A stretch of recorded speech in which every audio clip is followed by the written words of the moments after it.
Selamat siang Ibu, perkenalkan kami dari kelompok 15. Kami akan mempresentasikan hasil kerja kami. Baik, sebelumnya kami akan memperkenalkan diri kami. Perkenalkan, nama saya Teresia Cynthia Norasari. Nama saya Madariska Baunsele. Nama saya Umi Syarifah Saputri.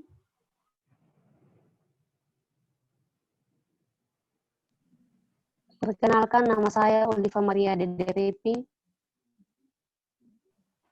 Perkenalkan, nama saya Johan Primarkongange. Baik, yang selanjutnya kami akan mempresentasikan hasil kerja kami.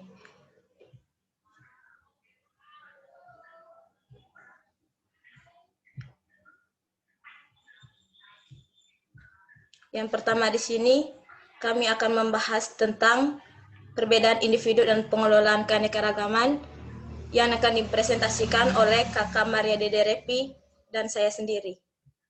Kakak Maria Dederepi bisa mulai untuk presentasi. Baik, saya akan menjelaskan tentang perbedaan individu dan pengelolaan keanekaragaman. Yang pertama adalah kepribadian. Kepribadian adalah struktur yang ada dalam dan abadi dari seseorang individu yang membentuk inti pusat diri. Dalam kerangka teori sifat, perilaku manusia dicirikan dengan pola perilaku yang konsisten, yang dikenal sebagai sifat faktor, dimensi, atau tipe pendekatan. Sifat yang dapat dibedakan menjadi dua paradigma, yaitu ideografik dan nomotetik. Ahli teori ideografik, misalnya Allport pada tahun 1961, percaya bahwa setiap manusia memiliki serangkaian sifat unik yang fundamental bagi kepribadian mereka. Di sisi lain, ahli teori nominal menurut Castle pada tahun 1965 percaya bahwa serangkaian sifat yang sama persis ada di dalam setiap individu, tetapi mereka berbeda satu sama lain dalam cara dan intensitas di mana setiap sifat itu dimanifestasikan.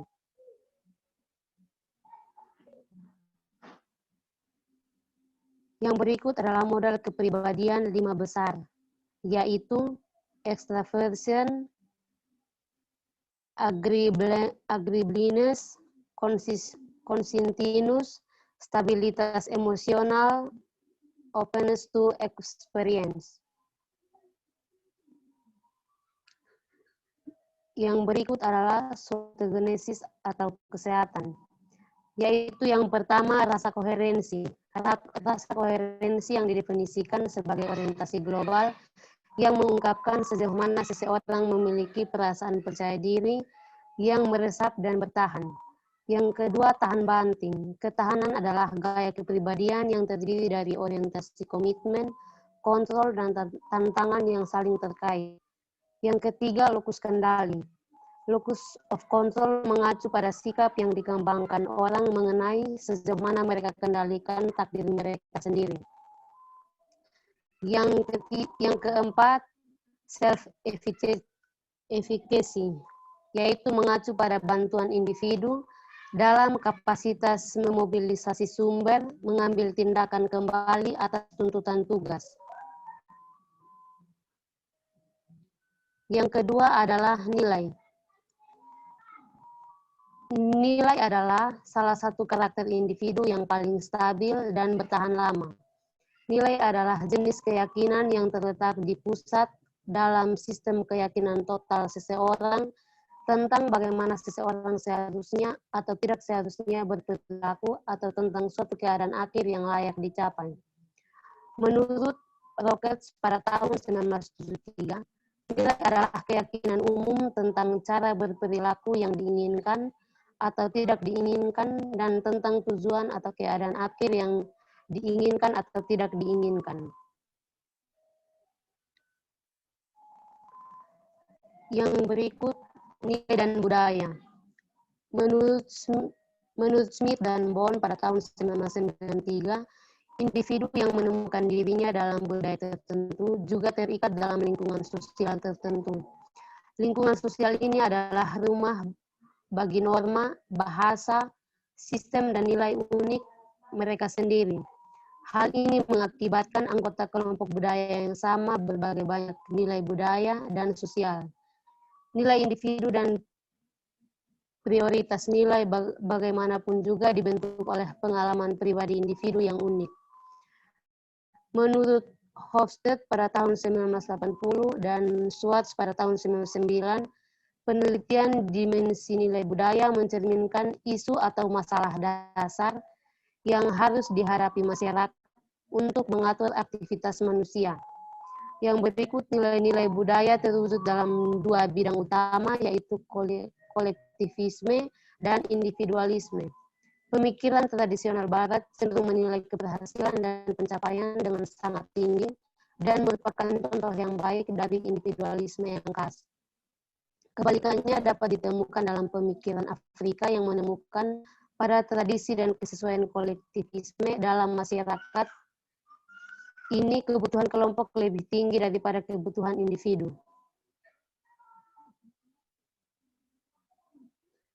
Yang berikut model nilai. Model nilai yang berbeda telah dikembangkan oleh berbagai peneliti dan semua model ini merupakan bukti bahwa nilai adalah bagian dari budaya. Menurut Kluckhohn dan Sloterdijk pada tahun 1961 adalah orang pertama yang mengembangkan modal nilai. Menurut modal mereka, sistem nilai yang berbeda dapat ditemukan dalam kelompok budaya yang berbeda. Mereka mengidentifikasi 5 masalah utama yang dapat ditemukan di semua kelompok budaya, yaitu apa esensi manusia, apa hubungan antara manusia, alam, dan surnatura, apa yang seharusnya menjadi fokus waktu manusia, apa yang diterima untuk aktivitas manusia, apa inti dari hubungan interpersonal manusia. Menurut Rockets pada tahun 1973, menempatkan nilai-nilai dalam hubungan hierarki dalam setiap individu, ia membedakan antara dua set nilai utama, antara nilai terminal dan nilai instrumental. Nilai terminal adalah nilai yang dianggap penting oleh orang untuk menjalani kehidupan bermakna. Nilai instrumental adalah nilai yang digunakan individu untuk mencapai tujuan akhir mereka. Yang keempat adalah sikap. Sikap mewakili kecenderungan untuk merespons dengan cara yang menguntungkan atau tidak menguntungkan bagi orang atau objek di lingkungan seseorang. Menurut Fishbein pada tahun 1967 mendefinisikan sikap sebagai respon implisit yang dipelajari yang bervariasi dalam intensitas dan cenderung membimbing atau menengah. Dalam konseptualis Fishbein mengacu hanya pada evaluasi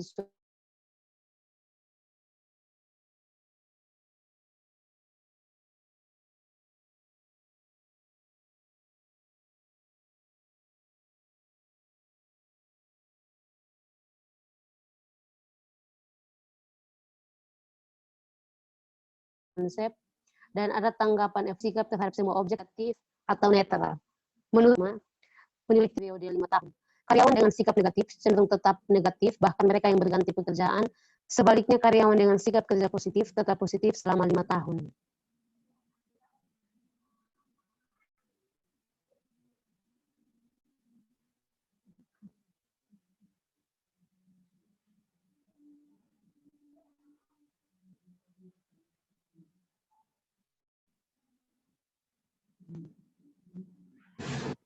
Yang berikutnya tentang sikap dan nilai perilaku. Suatu sikap didefinisikan sebagai evaluasi terhadap suatu objek psikologi menurut Atzen tahun 2021. Menurut Atzen dan Fishbein tahun 1977 dan 1980, menurut karya ilmiah, kepercayaan tentang aspek-aspek pekerjaan menentukan pada sikap yang dalam tugasnya menghasilkan niat perilaku. Niat perilaku kemudian sering diterjemahkan ke dalam perilaku yang sebenarnya, seperti meninggalkan organisasi, menganggap bahwa orang tersebut mampu melaksanakan niatnya. Kemudian, kepercayaan mempengaruhi sikap, di mana kepercayaan adalah hasil pengamatan langsung dan kesimpulan dari hubungan belajar sebelumnya. Sikap didasarkan pada kepercayaan yang penting atau yang memungkinkan perubahan jika informasi yang relevan diterima. Kemudian, keyakinan norma-norma subjektif di mana norma-norma subjektif adalah norma-norma dari Baylis bahwa individu atau kelompok tertentu berpikir bahwa individu harus atau tidak melakukan perilaku. Yang berikutnya adalah perubahan sikap.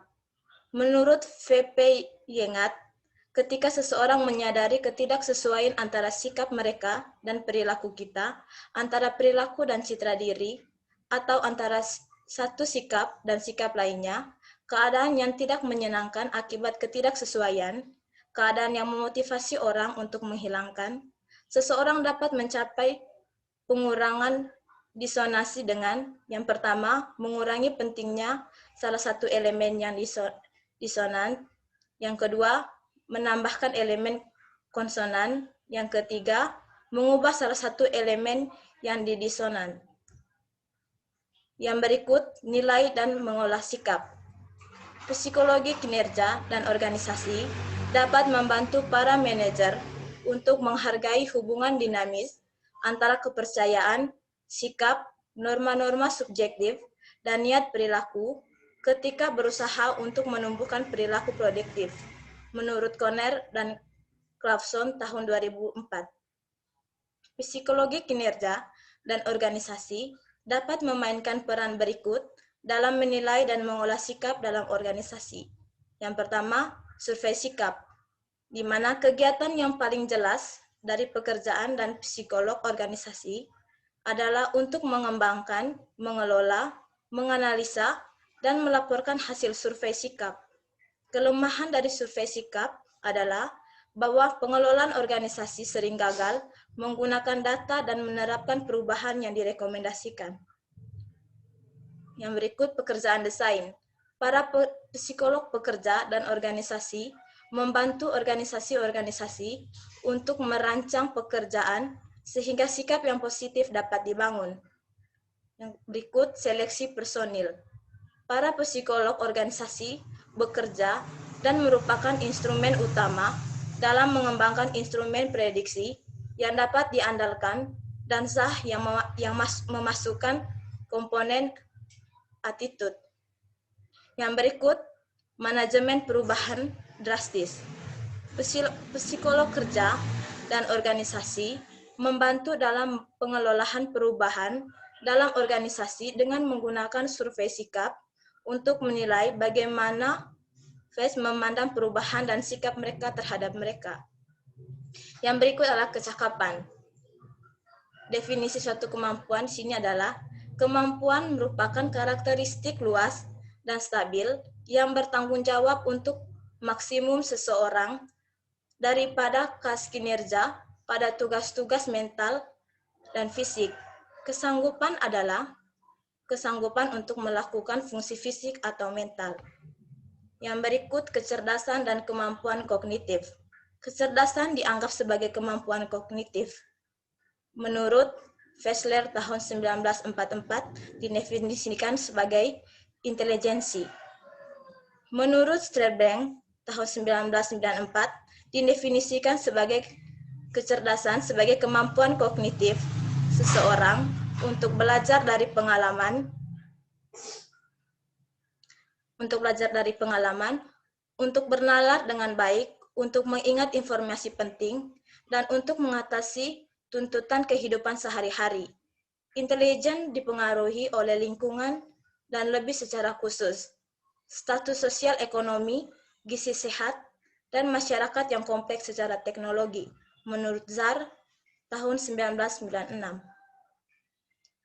Yang berikutnya, menurut Strelbank tahun 1994, kecerdasan memiliki 3 kemampuan yang saling berhubungan, yaitu kemampuan analitis, kemampuan kreatif, dan kemampuan praktis. Kemampuan analitis memecahkan masalah akrab dengan menggunakan strategis yang memanipulasi elemen masalah atau hubungan di antara unsur-unsur, misalnya membandingkan dan menganalisis. Kemampuan kreatif memecahkan jenis masalah baru yang memerlukan pemikiran tentang masalah dan elemennya dengan cara baru, atau misalnya menciptakan dan merancang.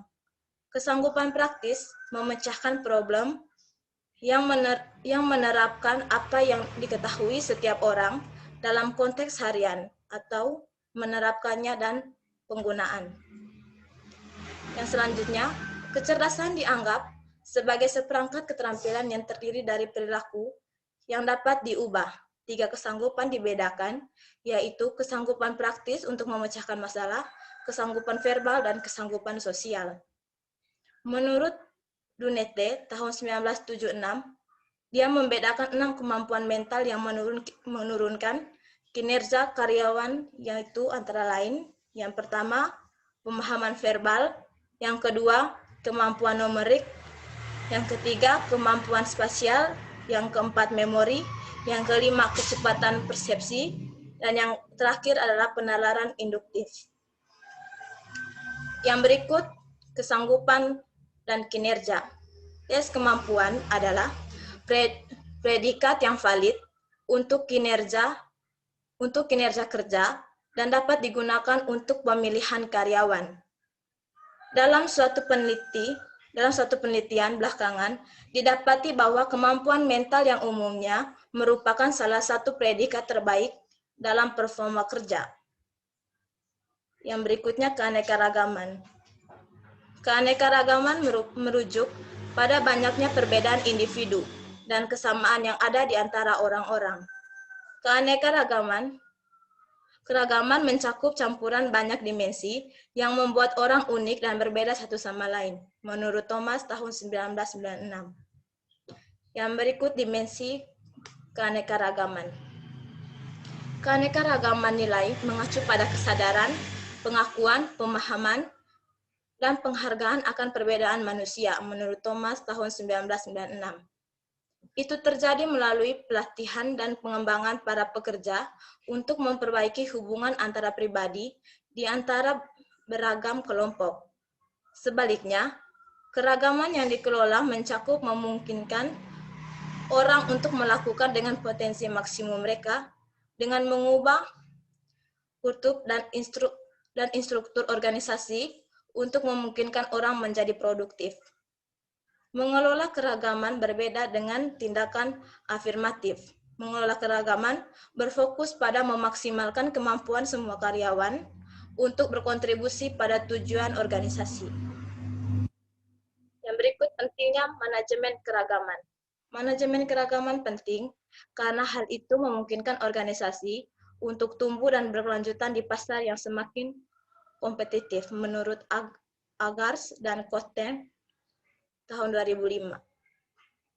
Yang berikut, peran kerja dan psikolog organisasi dalam pengelolaan keragaman. Intervensi yang paling umum digunakan oleh kerja dan psikologi organisasi untuk membantu organisasi mengelola perbedaan adalah pelatihan keragaman. Pelatihan untuk para manajer akan berfokus pada bagaimana merekrut tenaga kerja yang lebih beragam. Kemudian pelatih untuk semua karyawan berjalan sesuai beberapa langkah. Langkah yang pertama mencakup peningkatan kesadaran bahwa perbedaan memang ada. Langkah kedua berfokus pada bagaimana perbedaan ini mempengaruhi bekerja sama untuk menyelesaikan pekerjaan. Langkah ketiga berfokus pada bagaimana perbedaan ini dapat digunakan untuk meningkatkan produktivitas tanpa memperlakukan orang lain secara tidak adil. Yang selanjutnya, kita masuk pada materi yang kedua, yaitu tentang psikologi industri. Pertama, pembahasannya mengenai psikologi kerja. Studi kasus menunjukkan bahwasanya ada peningkatan penggunaan pengukuran kecerdasan dan penilaian kepribadian untuk memprediksi kesuksesan akademis dan pekerjaan kinerja di berbagai pengaturan berbeda. Secara tradisional, studi tentang kecerdasan dan kepribadian telah diperlakukan secara terpisah, tetapi teori yang lebih kontemporernya lagi tentang perbedaan individu telah mulai berintegrasi pendekatannya untuk menjelaskan perilaku. Meski ada banyak pendekatan untuk memberi konsep dan memahami perbedaan individu manusia, hanya satu jenis pendekatan yang mempresentasikan perbedaan individu yang dapat diukur. Konsep struktural telah sangat berpengaruh dalam penelitian psikologi kerja. Selanjutnya, Berikutnya mengenai faktor pribadi dan situasional berinteraksi untuk menentukan perilaku. Yang pertama, model tradisional kemampuan kognitif. Dalam hal kemampuan kognitif atau berpikir, ada variasi yang signifikan di antara orang-orang. Sama jelasnya bahwa beberapa perbedaan ini adalah hasil dari perbedaan kesepakatan untuk belajar, yaitu ditentukan secara situasional atau lingkungan. Psikologi telah mengeluarkan banyak uang, banyak waktu, dan upaya untuk mencoba memahami dan mengukur perbedaan dalam kognitif kemampuan. Selanjutnya. Berikutnya, matriks kolerasi khas yang diturunkan. Korelasi merupakan salah satu teknik analisis dalam statistik yang digunakan untuk mencari hubungan antar dua variabel yang bersifat kuantitatif. Hubungan dua variabel tersebut dapat terjadi karena adanya hubungan sebab akibat atau dapat pula terjadi karena kebetulan saja. Dua variabel dikatakan berkolerasi apabila perubahan pada variabel yang satu akan diikuti perubahan pada variabel yang lainnya secara teratur dengan arah yang sama. Matrik kolerasi yang diturunkan harus sesuai dengan perbandingan antara satu tes dengan tes lainnya sehingga dapat mengetahui penjelasan dari beberapa matriks yang berkaitan dengan tes kemampuan para kerja tersebut. Jadi, metode statistik seperti kolerasi dan analisis faktor telah berguna dalam mengeksplorasikan struktur dalam kecerdasan manusia. Next. Korelasi yang digunakan. Banyak sekali korelasi yang digunakan. Yang pertama, tes dalam grup A. Semuanya memiliki kesamaan, mungkin tes verbal atau tes faktor. Tes dalam kelompok B juga memiliki kemampuan, mungkin spasi faktor. Perhatikan juga bahwa semua tes berkolerasi, positif atau sama lainnya. Berakhir kiri bawah meskipun lebih rendah masih positif, ini korelasi positif antara semua tes menunjukkannya. Adanya beberapa faktor yang umumnya untuk semua tes, mungkin G atau C begitu. Selanjutnya, pengujian kecerdasan menggunakan model tradisional. Sejauh ini kami telah di dalam penelitian tersebut telah berhasil membahas tentang struktur yang mendasari kecerdasan langsung menghadapi masalah tentang kecerdasan.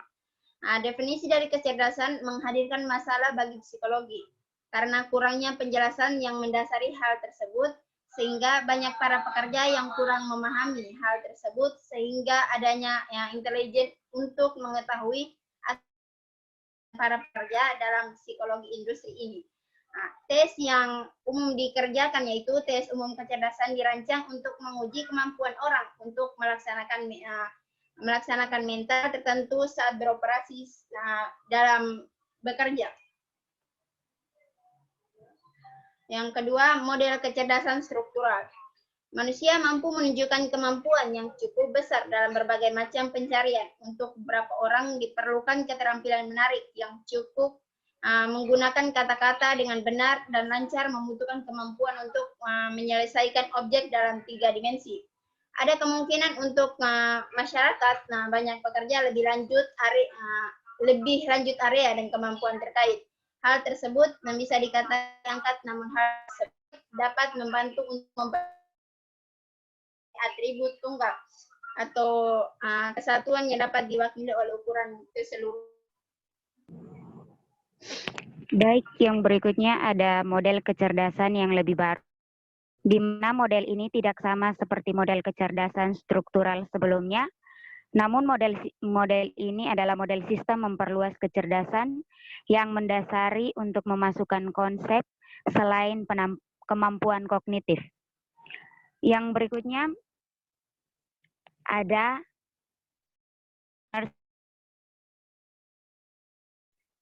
kecerdasan tukang kebun, di mana menurut Gardner terdapat 7 tingkatan kecerdasan, yaitu yang pertama adalah linguistik, di mana terdapat penguasaan diri, kemampuan untuk memanipulasi secara efektif bahasa untuk mengekspresikan diri. Yang berikutnya adalah spasial, di mana kemampuan untuk memanipulasi dan membuat gambaran mental untuk memecahkan masalah. Yang ketiga adalah musik, di mana kemampuan untuk mengenali dan membuat nada musik dan ritme.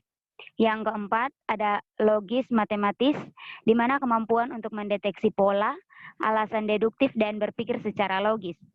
Yang kelima adalah kinestetik tubuh, di mana kemampuan untuk menggunakan kemampuan mental seseorang untuk mengkoordinasikan kemampuan seseorang memiliki gerakan tubuh. Dan yang keenam, ada interpersonal, di mana kemampuan untuk memahami dan membedakan perasaan dan niat orang lain. Yang terakhir, ada intrapersonal, di mana kemampuan untuk memahami perasaan dan motivasi seseorang. Yang berikutnya adalah Sternberg Triarchy Theory of Intelligence, di mana Robert Sternberg terkenal karena studinya tentang kecerdasan manusia. Di sini terdapat tiga bagian dalam teori ini, yaitu yang pertama adalah subteori analitik atau kompensial, di mana kecerdasan analitik mengacu pada akademis pemecahan masalah, selain memecahkan teka-teki dan mencerminkan bagaimana seseorang berhubungan dengan dunia internalnya. Yang kedua adalah subteori kreatif atau pengalaman, di mana kecerdasan sintesis dan kemampuan untuk bereaksi terhadap situasi dan rangsangan baru. Yang ketiga itu ada subteori praktis atau kontekstual, di mana kecerdasan praktis melibatkan kemampuan untuk memahami dan mengatasi dan menangani sehari. Yang berikutnya adalah emotional intelligence, di mana menurut Boron tahun 2000, yaitu serangkaian sifat dan kemampuan yang berkaitan dengan pengetahuan emosional dan sosial yang mempengaruhi kemampuan kita untuk mengatasi tuntutan lingkungan secara efektif. Di dalam model emosional ini mencakup 4 domain, itu pertama menyadari, memahami, dan untuk mengekspresikan diri atau kecerdasan intrapersonal. Yang berikut sadar, mengerti, dan berhubungan dengan orang lain atau kecerdasan interpersonal. Dan yang ketiga menangani emosi yang kuat dan mengontrol impuls seseorang atau manajemen stres. Dan yang keempat beradaptasi dengan perubahan dan pemecahan masalah yang bersifat pribadi atau sosial atau kemampuan beradaptasi. Yang berikutnya adalah sifat dilihat dari kepribadian. Ada 3, yaitu kepribadian dapat dilihat dari sifat seseorang, yaitu kinerja yang menjadi ciri-ciri kepribadian yang dapat digunakan untuk menjelaskan perilaku manusia dalam berbagai situasi yang berbeda. Yang kedua itu teori sifat mungkin paling mendekati untuk menggambarkan struktur kepribadian dengan penggunaan istilah kata sehari-hari. Dan yang ketiga itu Eisen dan Kettel et al. Dengan menggunakan teknologi kebiasaan analisis faktor dalam upaya untuk mengidentifikasi struktur yang mendasari kepribadian. Berikutnya, dimensi kepribadian, di mana tingkat konsensus yang cukup tinggi telah muncul dan peneliti telah setuju bahwa ada 5 faktor yang mewakili cara yang memadai untuk menggambarkan dimensi dasar kepribadian ini melibatkan hal-hal sebagai berikut. Yang pertama itu ada ekstroversi, di mana kehangatan, keserakahan, ketegasan, aktivitas, mencari kegembiraan, dan emosi positif. Yang berikutnya adalah neurotism, di mana kecemasan, kemarahan, permusuhan, depresi, kesadaran diri, impulsif, dan kerentanan. Yang ketiga itu konsistensus, di mana kompetensi, ketertiban, ketaatan, upaya berprestasi, disiplin diri, dan musyawarah. Yang keempat itu agreeableness, di mana kepercayaan, keterus-terangan, altruisme, kepatuhan, kesopanan, dan kelemah lembutan. Dan yang berikut keterbukaan untuk mengalami fantasi, estetika, perasaan, tindakan, ide, dan nilai.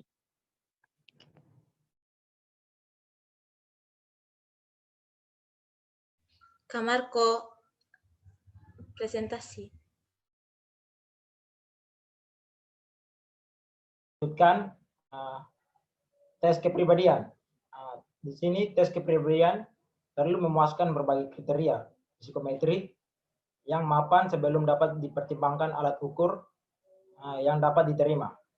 Meskipun beberapa penelitian telah menunjukkan bahwa faktor-faktor yang diukur oleh banyak orang, alitas dapat dikaitkan dengan 5 besar. Tes itu sendiri memberikan skor pada variasi dimensi kepribadian. Misalnya, seperti yang telah disebutkan, EPQ menilai 3 faktor kepribadian atau ekstroversi, neurotisme, dan psikotisme. Selanjutnya,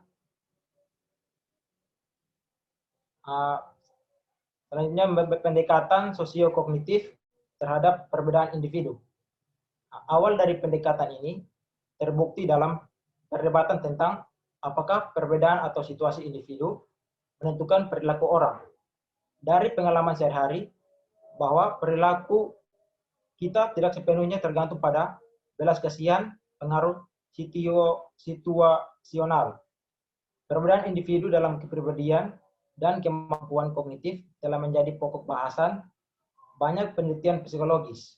Meskipun ada banyak kerangka teoritis yang berbeda, pendekatan analitik faktor sifat adalah yang paling penting dalam pekerjaan psikologi. Selanjutnya,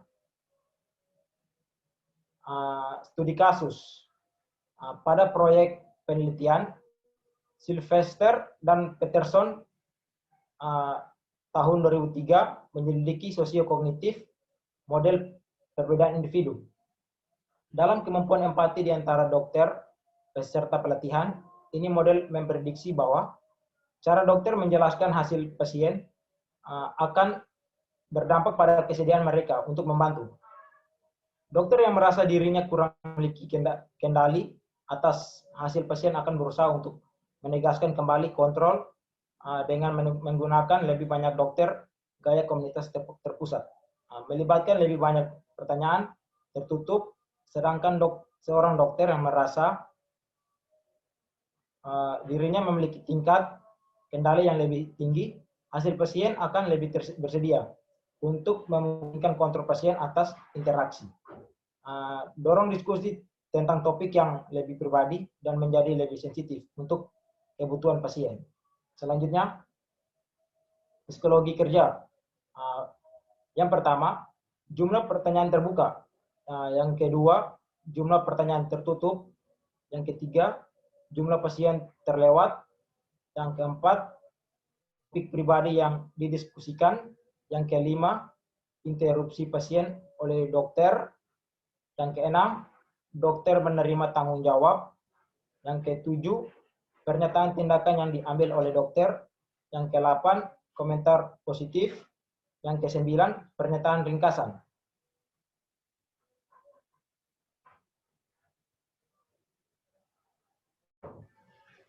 Baik, sekian dan terima kasih presentasi dari kelompok kami.